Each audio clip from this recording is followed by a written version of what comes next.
The final cut is a masterpiece. But the first draft is a war zone. This is between the frames. Today, the villain. The first time we see him, he is enormous, Taller than anyone else in the room, dressed entirely in black. a helmet that hides everything: his face, his expression, his humanity. He walks onto a captured rebel ship, past the bodies of dead soldiers, and he does not run. He does not hurry. He simply walks. His cape moves behind him like a shadow given weight. Stormtroopers step aside. Officers lower their heads. No one speaks. No one dares. This is Darth Vader.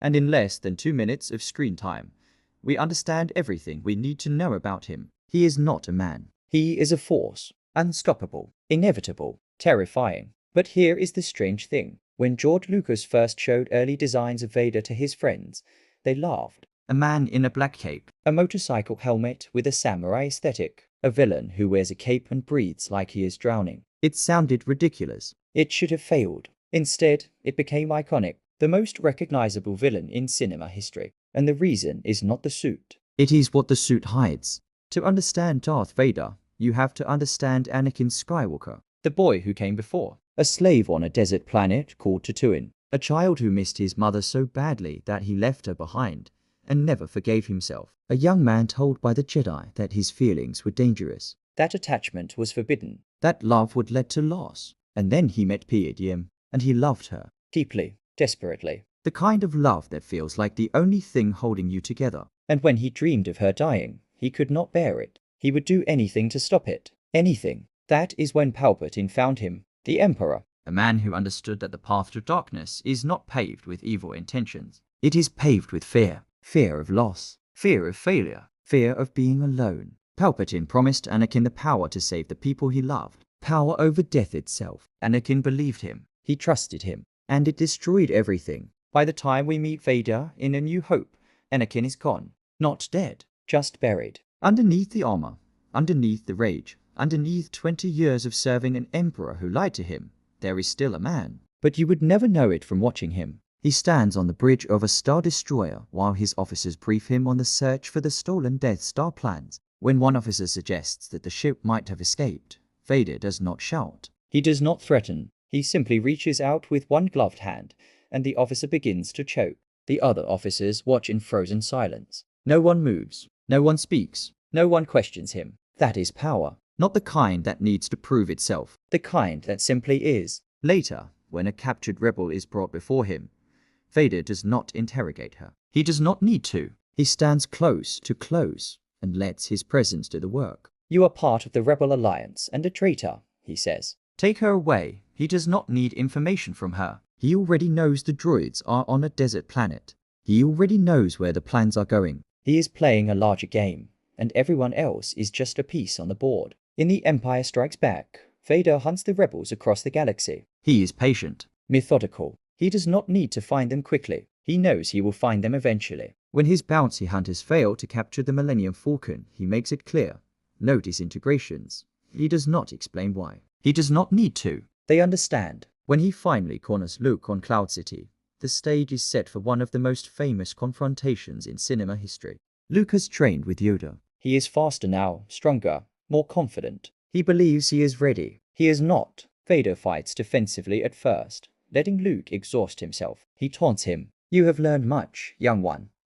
He parries every strike without effort. And when Luke is finally spent, when he is backed against a catwalk with nowhere to go, Vader strikes. He cuts off Luke's hand. It tumbles into the abyss below, lightsaber still clutched in its fingers. Luke stares at the stump where his hand used to be, stunned, broken. And then Vader delivers the line that changed cinema forever.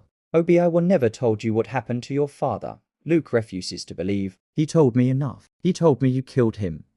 Vader pauses. The breathing fills the silence. And then, no, I am your father. He does not shout it. He does not say it with triumph or malice. He simply states it. A fact. Like gravity. Like death. Luke screams. He lets go and falls into the abyss rather than face the truth. But the truth remains. That moment works because of everything that came before. For 2 films, Vader was a monster, an unstoppable force, a servant of darkness with no redeeming qualities. And in one sentence, he becomes something else entirely. A father. A man who made terrible choices. A tragedy. In Return of the Jedi, we see Vader differently. He is still terrifying. He still kills without hesitation. When a visiting admiral questions his decisions, Vader picks him up and throws him across the room. But there is something underneath now. Something we cannot ignore. When he brings Luke before the Emperor, he watches as his son is tortured. Lightning arcs from the Emperor's fingers. Luke screams in agony. Vader stands motionless,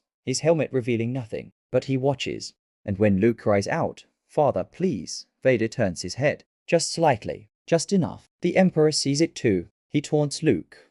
"Your faith in your friends is yours." But he is really taunting Vader, testing him, waiting to see if the old weakness remains. It does. As the lightning intensifies, as Luke writhes on the floor, Vader makes a choice. He looks at his master. He looks at his son. And then he picks up the Emperor and throws him into the reactor shaft. 20 years of servitude, undone in 3 seconds. But the act kills him. The lightning destroys the life support systems in his suit. He asks Luke to remove his mask.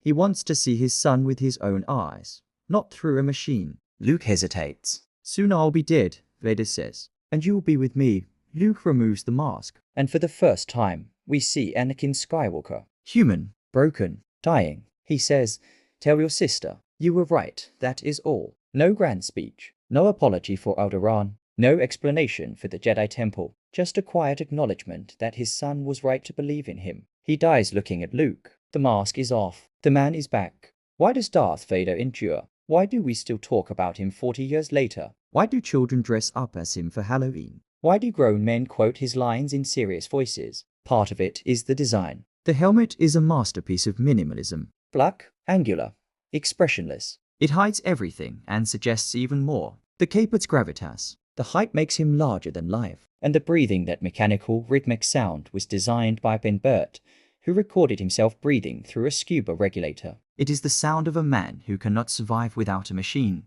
It is also the sound of something inhuman. Something that never stops. Something that will haunt you forever. Part of it is the voice. James Earl Jones. Deep, resonant, unhurried. When Vader speaks, you listen. Not because he is loud. Because he is certain. There is no doubt in that voice. No hesitation. No humanity. It is the voice of a man who has made peace with darkness. Part of it is the presence. Vader does not run. He walks. In every scene, he moves with deliberate, unstoppable slowness. He does not need to hurry because nothing can stop him. That confidence is terrifying. It tells you that resistance is futile. That running is pointless. That he will find you, and when he does, there will be no bargaining. But the deepest reason Vader endures is this. He is a tragedy. A man who fell so far that he became a monster, but who still had enough light in him to reach for his son at the end. He does terrible things. He kills children in the Jedi Temple. He strangles his own officers for failing him. He oversees the destruction of an entire planet.